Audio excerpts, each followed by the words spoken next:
Se eu colocar 10 mil reais, quanto que rende por mês? E 100 mil? E 1 milhão? Seja você um leigo ou já um expert, já entende sobre o assunto de investimentos, já presenciou esse tipo de pergunta, sendo você fazendo essa pergunta para alguém ou recebendo. Eu mesmo passo por isso diversas vezes, principalmente quando estou conversando com alguém que não entende muito sobre investimentos. Então, esse vídeo é para você que quer entender como que funcionam os investimentos, quanto que rende, quanto que ele pode render, na verdade. Esse vídeo também é para você que já entende sobre investimentos, te dá argumentos e informações para você conseguir explicar para uma pessoa quando ela pergunta quanto que rende se colocar R$1.000 por mês, se ela investir 1 milhão, se ela investir 10 milhões. Então bora lá!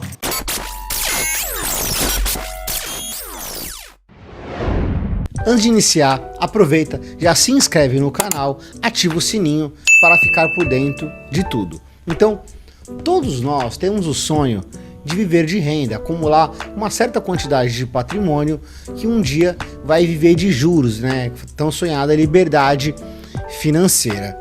E quando começamos a fazer os primeiros investimentos, é natural fazermos algumas perguntas, tais como: se eu colocar R$1.000 por mês, ou se eu investir uma quantia no total de 500 mil, 1 milhão, quanto isso vai me gerar por mês? Eu sinto lhe dizer que não é tão simples assim. Trazendo para uma discussão mais objetiva, no mercado financeiro existem dois tipos de investimentos: a renda variável e a renda fixa. No caso da renda variável, como o próprio nome já diz, a renda variável ela varia, ela é variável. Tá? Então, não se sabe quanto ela vai render no longo prazo, muito menos no mês.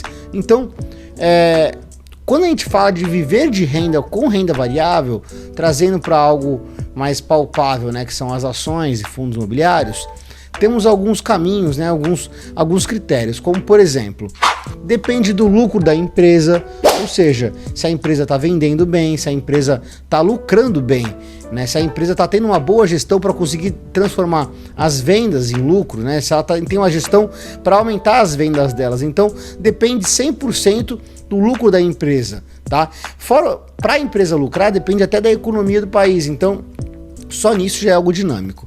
Depois do lucro da empresa, temos também que ela depende de um negócio chamado payout, que é a quantidade que essa empresa vai distribuir de lucro, tá? Ela pode distribuir 100%, ela pode distribuir só 10%, 20% e assim vai. Um terceiro fator também depende dos projetos da empresa, se a empresa vai fazer a retenção desses lucros para investir em novos projetos, expansão de tamanho, crescimento, adquirir mais market share, por exemplo. Então depende de alguns fatores como esses. Já no caso dos fundos imobiliários, tem vários riscos também, como por exemplo, na própria pandemia, né, os fundos imobiliários de shoppings, laje corporativa ficaram sem pagar dividendos, né, por conta que os shoppings estavam fechados, lajes corporativas todo mundo estava de home office, entendeu? Lógico, isso foi algo mais catastrófico, mas pode ocorrer momentos assim também, como por exemplo mudar uma lei no Congresso, né? Outra coisa importante também em fundo imobiliário é se tiver, por exemplo, uma inadimplência, né, um inquilino não pagar o seu aluguel, né? Ou até, por exemplo, uma vacância, né? O imóvel ficar vago por um longo período, também você vai ficar sem receber o aluguel desse imóvel, né? Já no caso da renda fixa, também não é tão simples. Embora o nome seja renda fixa, ela não é fixa. Então, para você saber quanto que vai render um título de renda fixa, vai depender 100% do indexador que você está utilizando. Os indexadores tradicionais são pós-fixado, pré-fixado e os híbridos, tá bom? No caso do pós-fixado e dos híbridos, né? Você sabe o quanto que vai render, mas não sabe. Como assim? Eu vou explicar melhor. Mas o pós-fixado em si, ele é atrelado aos juros do Brasil, tá? No caso dos híbridos, né? São chamados, o mais usual é os IPCA+, que são atrelados à inflação. Ambos dependem 100% da economia do país. No caso da inflação, os dois fatores que mais contribuem com a volatilidade da inflação, eu vou falar dois, mas são vários, tá bom? O primeiro é política fiscal, então depende basicamente da impressão do dinheiro, do gasto do governo público, déficit público, superávit, tá bom? E o segundo fator que contribui muito também é a própria produção, que é a oferta do produto influencia diretamente no preço, tá? Menos produção desse tal produto, vai subir o preço, não tem jeito, porque a inflação nada mais é do que o aumento de preços, tá? Já no caso do pós-fixado, que é os juros do Brasil, esse sim, quem controla é o Banco Central. Ele serve justamente para ajudar a controlar a inflação, para deixar a inflação na meta do Banco Central. O Banco Central tem uma meta a cumprir da inflação. Se a inflação está muito alta, o Banco Central sobe os juros para controlar a inflação, para jogar a inflação para baixo. Por quê? Os juros mais altos fica mais caro, tanto para as empresas fazerem empréstimos, para as pessoas comprarem, fazer financiamento de imóveis, de veículos. Então, no geral, acaba reduzindo a liquidez do mercado, jogando a inflação para baixo, tá? Isso é chamado de uma política mais contracionista do Banco Central. Uma outra política do Banco Central é uma política mais expansionista. Nesse caso, é quando o Banco Central derruba a taxa de juros, porque a inflação já está dentro da meta. Com isso, dá fôlego para a economia do país, porque é mais barato para as empresas fazerem empréstimo, expandir. A empresa que pega empréstimo, expande, cria uma nova fábrica, gera empregos, vende mais, paga mais impostos. Então é pujante para a economia do país uma taxa de juros mais baixa, até na questão também dos gastos das dívidas. Então, se você, por exemplo, pega um título pagando ali pós-fixado, pagando 110% do CDI, né, ou IPCA+, você vai depender desses fatores da economia para ver quanto vai render. No caso dos juros, né, que é o CDI, 110% do CDI, já teve ano que o CDI bateu 2%. Nesse caso, 110% do CDI seria 2,2% ao ano. Como também já teve ano que o CDI bateu 14,25%. Nesse caso, o CDI ia ser quase 16% ao ano, tá? Você viu? A mesma taxa de 110% do CDI, às vezes com o mesmo vencimento, né, são resultados diferentes porque a economia do país se comportou de uma certa maneira. A mesma coisa é com a inflação, tá bom? Um outro indexador da renda fixa é o pré-fixado, que, né, entre os três dos tradicionais tem o pós-fixado, tem o híbrido, que é o IPCA+, e o pré-fixado. O pré-fixado, ele é o único que de fato você consegue saber o quanto que ele vai render ao final, no vencimento do título, mas tem que esperar até o vencimento do título, né? Depende muito de quanto que você vai pegar. Geralmente, assim, no mínimo é a partir de 1 ano, mas tem alguns com vencimento um pouco mais curto, mas não é o normal, tá? Você consegue pegar, tá? São poucas opções de títulos pré-fixados que vai pagar um juros mensal. Tem também, mas são poucas as opções. E mesmo assim, nesse caso, você sabe quanto que vai ser a rentabilidade bruta.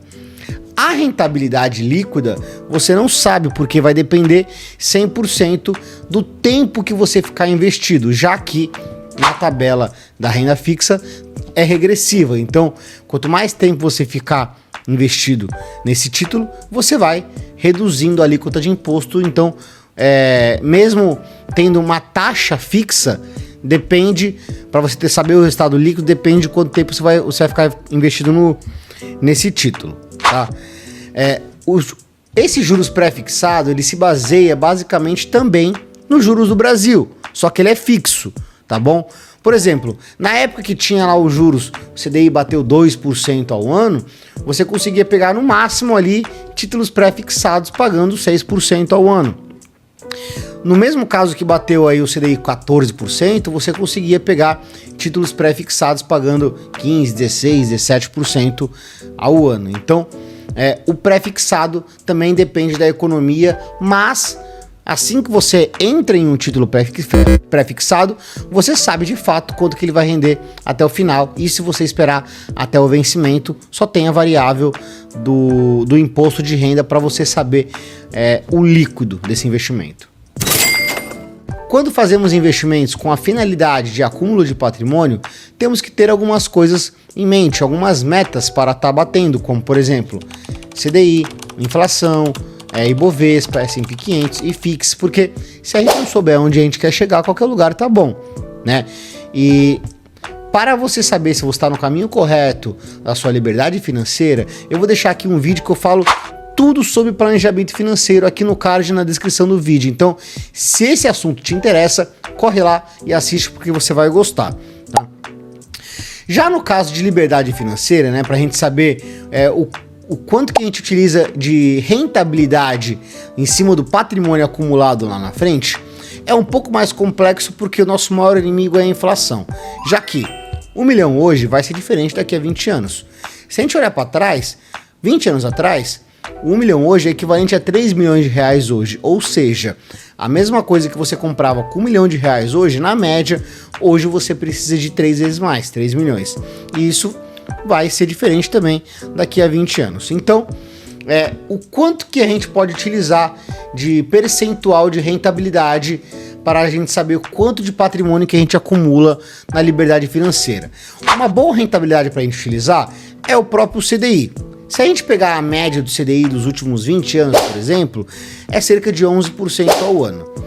Só que você não pode utilizar todos os juros que vai ser, todo o capital que vai ser gerado desse capital investido, tá? Por quê? Tem a própria inflação. Se você utilizar toda a rentabilidade, né, a inflação vai subindo, você vai perdendo o seu poder de compra. Então, temos que também pegar e usar somente o capital excedente da inflação, tá? Se a gente pegar, por exemplo, a inflação nos últimos 20 anos, é em torno de 6% ao ano, ou seja, o juros real é em torno de 5%, que é o CDI menos a inflação, é mais ou menos uns 5%, tá?